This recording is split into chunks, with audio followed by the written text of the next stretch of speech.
In 1970, Coastal Carolina wasn't ready for this morning's guest. Today they are. Meet him, coming up next on All American People.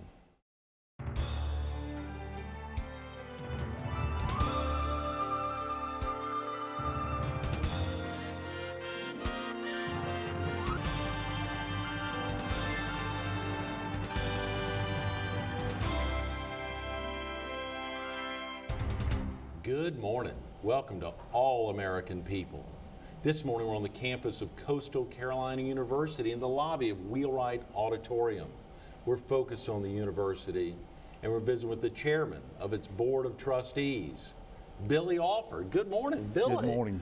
Thank you so much for having me here this morning. How exciting to get you in. The opportunity, I think the last time we were together was actually on a different show. We were in Florence at the headquarters of the PD Area Council of the Boy Scouts, another love of yours, celebrating much of what scouting's about. And we fast forward 7 or 8 years, and now to see you in this role at your alma mater at Coastal Carolina is amazing.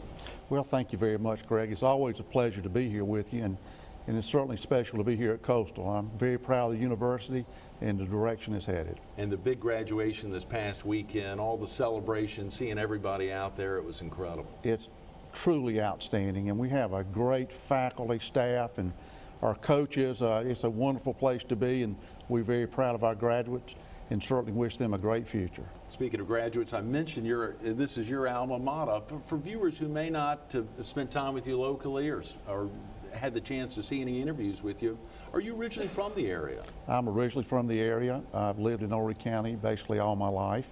It's a wonderful place, and I've been a big part of Coastal. Yes, very definitely. Growing up, were you saying Coastal's the place for me? Obviously, you said growing up here in Horry County.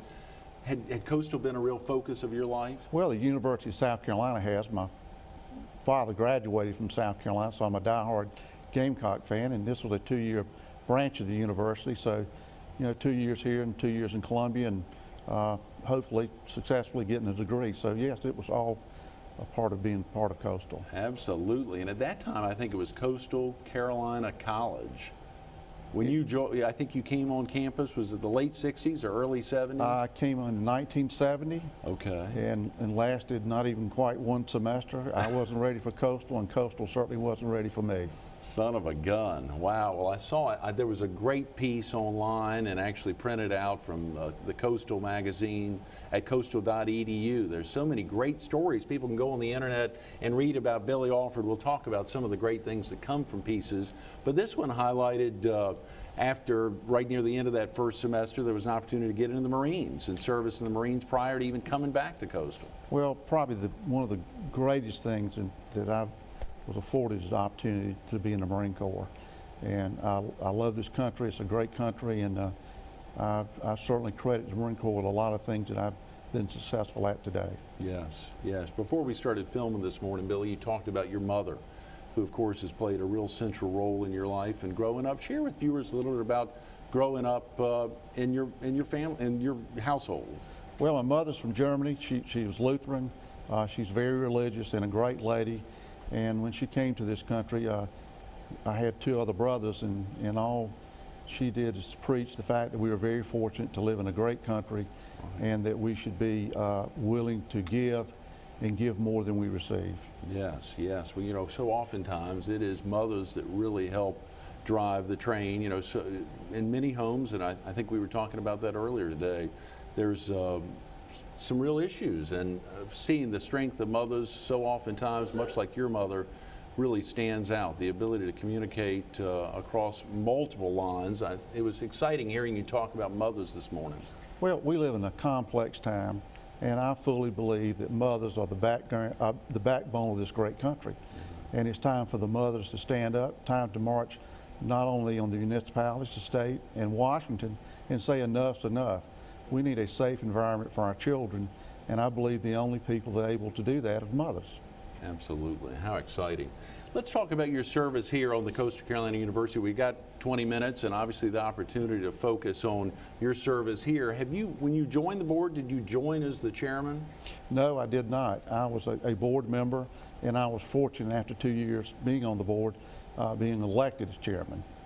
In board service here, what exactly, for viewers who may not be familiar with how the university is governed, what's the significance of the Board of Trustees? Well, the Board of Trustees has responsibility of setting policy and seeing that policy is carried out. Okay, great. So there's, I'm sure, a heck of a lot of policy to run a university of this size. I think I saw, was it 8,700 students? Yes, 8,700 going on 9 with a projection of by the end of the decade of 12,500. Is that right? That's so by correct. 20, that's the big master plan. Dr. DeCenzo was with us yesterday, hearing him talk about the big master plan, which you all just approved, I believe, this past February. We did, and it was a very comprehensive master plan and one that we were very proud of.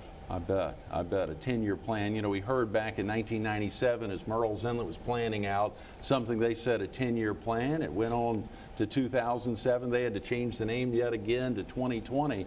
And oftentimes you set those master plans, they're not completed. In this instance, our previous plan was successful, and setting another 10-year plan, it looks like you all are kicking off a very aggressive one. Well, I feel like probably in the next 3 to 5 years, it will change again with the growth and development of the area and the popularity of coastal. I feel sure there'll be some plans, but this is a guideline, and it's a good one. Right, right. You know, when we think about, I mentioned that I've seen a lot of stories online about you. Of course, I've met you and spent time with you in the past here in the community. I think every story I see comes across the words, the bridge to nowhere. How did that tie into your life, Billy? Share with viewers a little bit about your service on the South Carolina Department of Highway Commission, or the Department of Transportation.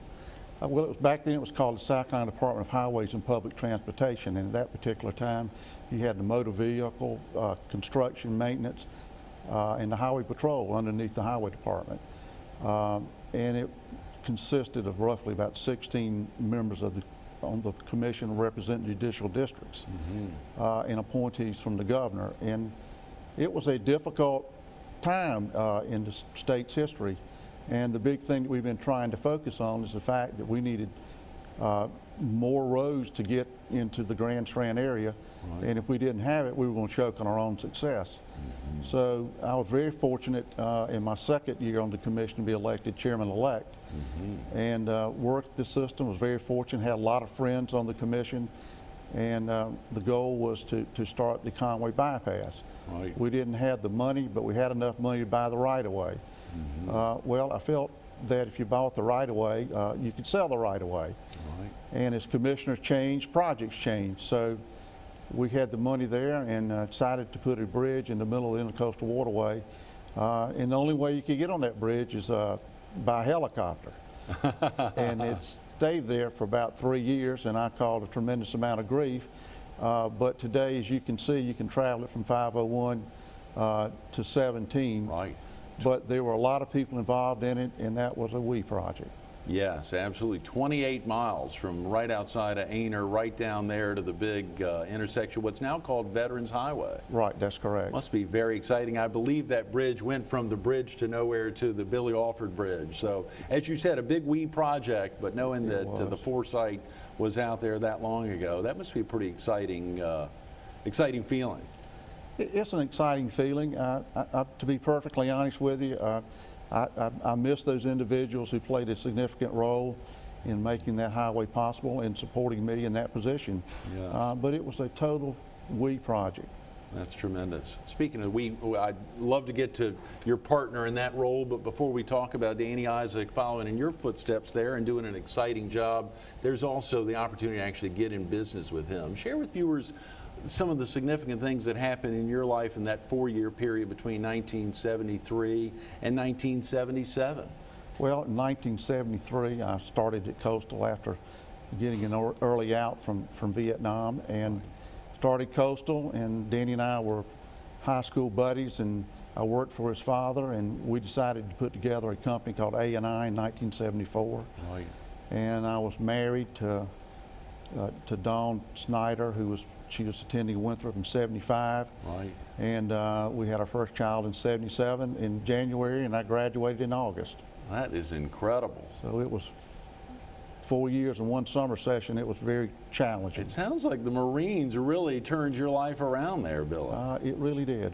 You know, you think about having gone from actually just being a student and that being all, and ultimately dropping out and entering the Marines to being a student yet again, just 2 years later, and then starting a business at the same time. What was that like?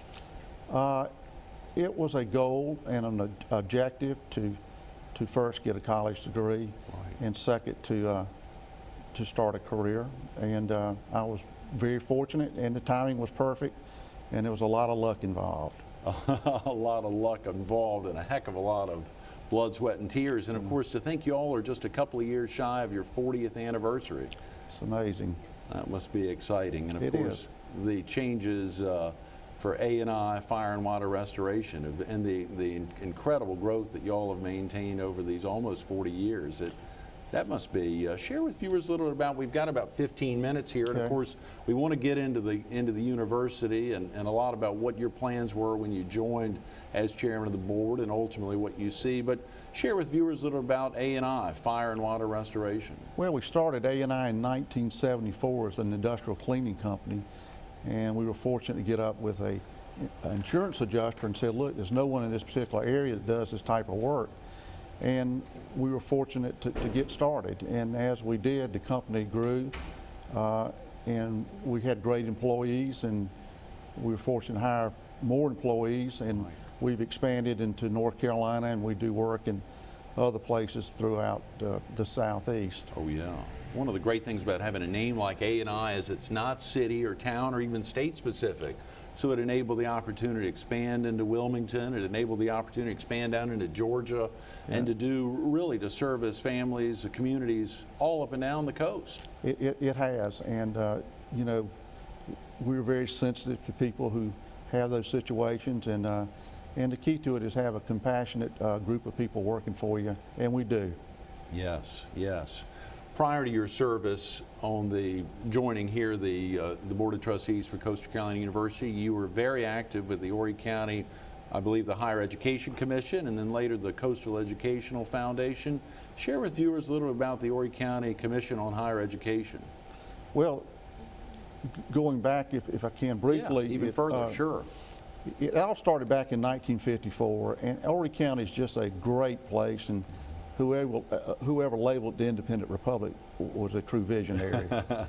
And the farmers, the business people, the physicians, the lawyers, they all collected money and donated land to have a vision to educate the sons and daughters of this great region that didn't have the opportunity.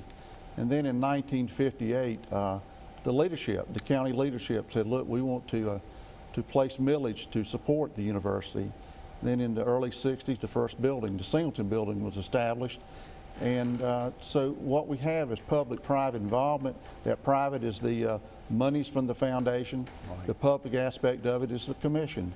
And it was, without that, it would never happen. Just like so many other things in this county wouldn't happen if it wasn't for the private and public sector locally. Right, right, absolutely. So ultimately, you got on board with the Horry County Commission on Higher Education in I believe, the early 80s, and were there that really got you into, well before your service here on the Coastal Carolina University Board, really got you into the nuts and bolts of Horry County.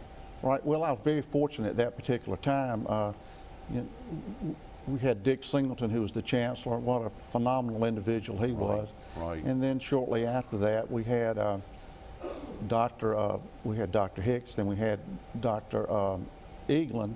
Right. And it was a challenging time because we were not getting, so to speak, our fair share of the monies, and in competing with the USC system, right. We didn't get our fair share, and the commission, along with the foundation, challenged the university as well as the General Assembly in the funding process, and that kind of initiated the process. And there were so many people engaged as far as making it happen. Right. But it was initiated between the commission and the foundation. That is fascinating. Of course, so oftentimes, as you said, this was prior to y'all's independence in 1993. You were fighting for dollars within the USC system. Then, after you got through that, you had to fight against other independent state colleges throughout South Carolina to ultimately get any funds. I mean, that must have been pretty debilitating day in and day out to see that. And it was, and it's typical about everything that we do in this county. We are a donor county, Right. but we certainly don't receive our fair share Right. in education, roads, and whatever else. Things are being done to change that, and ultimately starting to see a little trickle back this way. Some of the, and of course we talked to Dr. DeCenzo a little bit about that yesterday, the incredible building that's underway. I believe $72 million a building. It's tough to drive through the campus and not see some construction trucks passing by. And you know, that goes right back to the people in this county who are supportive of education. Right. That penny sales tax. Yes. That's what's so beautiful about Horry County, regardless if you live in the western or the eastern part. It's all about education, and we've been very supportive, and that just makes this county so unique. Yes. And I'm very proud of that fact. I know you are. The Coastal Educational Foundation, a lot of folks, it seems like I've seen a lot of substantial names in the community of folks that may not have a direct tie or may not have had a direct tie to Coastal either as their alma mater or having had their kids attend there, but they really wrap around Coastal, get excited about it. As I drove in early this morning, passing by the Robert Brooks Stadium there, who of course was a Clemson alum, to see the excitement for him when he made that original gift or the commitment to make that happen. A lot of people get excited about Coastal. And they should. But it's the founding fathers. They were just so unique when it started. When you look at, I can't mention them all, but you look at Craig Wall Sr., Cathcart Smith, Right. James Blanton, Right. just to name a few. They played such a significant role in this university. And then as things transpired, with the university, you had people like Jimmy Johnson, Right. Clark Parker, you Yes. had Robin Edwards, and the list goes on and on. And the Clay Brittons, the Bill Baxleys, Hal Holmes, just so many people. And this is, if they even went to another university, this is their university as well. Right. It is exciting to see that, Billy, and that must be very exciting. It not only being a university you serve heavily, but being your alma mater. Yeah, it is, and Coastal has such a significant impact as far as the economy. The president told me the other day, roughly $300 million impact per year. Wow. On this economy, so it's significant. That is. Let's talk about, of course, you joined the board, served for 2 years. You ultimately made that decision that I'm ready for it. I want to serve as the chairman here and make that commitment, which is incredibly time consuming. Were there some goals you had when you stepped into the chairman's shoes there for this Coastal Carolina University Board of Trustees? Well, the biggest thing was the transition period. Right. Dr. Engel was the president, the first president, and with Dr. DeCenzo coming aboard, it was a transition. You know, Right. different leaders have different philosophies, and so the transition period was a time of evaluating where we are, developing a plan, and implementing that plan. Right. And so it took a tremendous amount of time and effort to evaluate, give us a good physical, find out where we are and what we need to do, and we did that. Right, absolutely. And of course, as you laid out, the transition was the biggest goal on the plate there. Some of the other goals that really stand out in your mind, can you think of some of the other goals that were out there? The transition's obviously gigantic. That may have been the biggest one right on your plate and much of what you can think about. But ultimately, you all laid out some more goals, even prior to kicking off the 10-year master plan that you just finalized here in February of this year. What were some of the other goals, and how do you feel that you did? What would you grade yourself and the board on achieving those goals? Well, I wouldn't grade myself. Okay. And if I had to grade myself, it would be a B. Okay. Wow. Well, that's very introspective. And because there's so much, and maybe a B minus, because there's so much. How about a B plus? Well, I don't Okay. know about a B plus, but there's so much to be accomplished. And the big thing was the fact that our board is across the state. So, Right. so the transition there's so many people here look at it and this is Horry County School. Well, when we changed and got our independence, it's the state school. Right. So getting our board together and looking at a direction that would be beneficial not only for the county, for the state, was a challenge. The comprehensive master plan was a challenge. Right. The 1 cent sales tax was huge. Right. It was a big challenge. Right. And our athletic program, the successes they've had, getting resources to them. So many things that we have done, but there's so many more things that need to be done. But those wouldn't be expected for you to get done under a 4-year service. I don't see how we couldn't give you an A. I mean, I think a heck of a lot of viewers out there would surely be in that category, not because that's the initial of your last name. I mean, you may have gone for the B because it's Billy, but I think A would be a reasonable one considering what all's been done. And ultimately, no chairman or any board is expected to get all accomplished that you all have been able to do. Well, the frustrating aspect of it is the process. Right. Dealing with the state procurement process is challenging. And we've got a lot of projects that we need to make sure that they come to, even to start, but to complete. And you know, we live in a tough time, and it's these tough times, we need people to be employed, and we've got projects to employ, but the process takes too long, and it's just like the highway department. It takes forever to get something done. Yeah. And I told the president one day, I said, you know, we need to change the name of the mascot from the Chanticleer to the Fighting Snails, because it takes forever to get something done. And it's not because of the administration, it's because we fight the process. Right, right. So that's the frustrating part for me. I bet it is. Golly. Well, let's talk about, we'll just spend a couple minutes to focus on the real excitement here at the university. You don't talk about this, and you just mentioned not just in Horry County, it's a statewide school, but this is really a national university now. There are some amazing minds here. To hear you talk about the excitement of, there's just not national treasures here, but worldwide treasures. They are, and the biggest thing that concerns me at Coastal, and the president in the administration has heard me say this, we need to market our product more, because there's so many outstanding things that are happening here. Our faculty and staff are truly second to none. Our marine science program is the premier undergraduate program on the East Coast. Our business administration is outstanding. Right. All the schools do an outstanding job, but I don't think people truly understand the depth of what goes on here. I mean, who would even fathom in athletics that we'd be playing Penn State in football, we'd be playing Georgia coming up. I mean, we were ranked 4th in baseball, Dustin Johnson. I mean, we got so many successes both academically and athletically. It's an exciting place to be. It is. It is. Congratulations. Thank How you. exciting, Billy. For you, what keeps you driven? Ultimately, you will rotate off at some point. I think you said you've got a couple more years of service here on the board. What keeps you driven to continue to push ahead with A&I Fire and Water Restoration, to continue to push ahead in your service here at Coastal Carolina University, one of the many volunteer roles you have in the community? What keeps you driven? I think the big thing that keeps me driven is the fact that we live in a great place.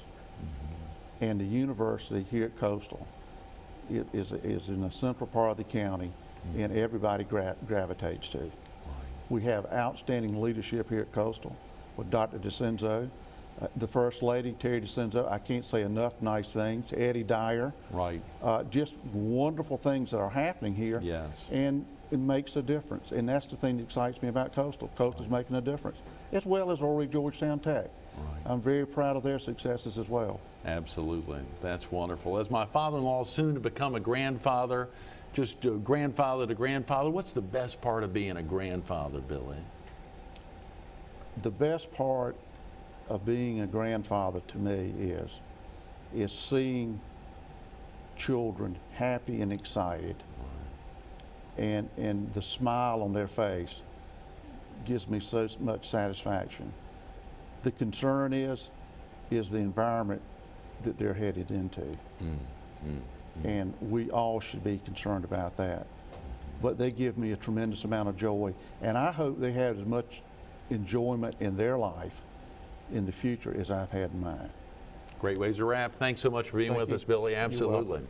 Stay tuned for a little more All-American People with Billy Alford, Chairman of the Board of Trustees here at Coastal Carolina University, coming up next. You know, it is so easy to drop out of something and never go back to it. It's easy to do. But for Billy Alford, it's the entire opposite. He dropped out of it. Thank the Lord for the Marines, giving him new purpose and new focus there. Not only did he drop out of Coastal Carolina College, but he came back 2 years later. And not only in 1973 was he restarting college, but he was preparing with his best friend to launch A&I Fire and Water Restoration. He fortunately had the fortitude to meet Dawn Snyder there from Conway, who was up at Winthrop, and the opportunity to get excited about her, to fall in love, ultimately get married, and then bring Natalie into the world in January of '77. Think about all that going on, and then to actually finish college, to finish what he'd begun in 1970, a little later than usual, but late in '77. The excitement for him, think about all that occurred. And now as he graduates from 4 years of service as the chairman of the board, rotating back for a couple more years on the board, to see the excitement of the expansion at Coastal Carolina University. It's a wonderful thing. The university's much better for his service. Billy, thanks again for being with us.